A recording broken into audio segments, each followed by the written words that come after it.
Vacation time one day ட்ரிப்பெல்லாம் போகும்போது தயிர் சாதத்துக்கு எப்போதுமே பொட்டேட்டோ மசாலா பண்ணாமல் ஒரு வாட்டி இந்த மாதிரி கருணக்கிழங்கு மசியல் செஞ்சு எடுத்துகிட்டு போங்க.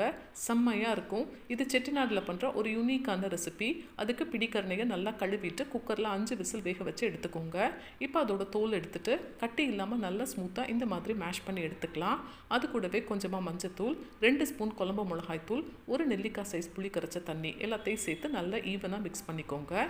இப்போ கடாயில் எண்ணெய் சேர்த்துட்டு கடுகு உளுந்தம்பருப்பு போட்டு பொரிஞ்சதுக்கப்புறமா கறிவேப்பிலை, குட்டி குட்டியாக கட் பண்ண பூண்டு, 2 பச்சை மிளகா, ஒரு பெரிய வெங்காயம், ஒரு தக்காளி எல்லாத்தையும் சேர்த்து நல்லா மசிய வதக்கிட்டு அது கூடவே இந்த கருணக்கிழங்கு தேவையான உப்பு போட்டு மீடியம் ஃப்ளேமில் ஒரு 20 to 25 மினிட்ஸ் குக் பண்ணுங்கள்.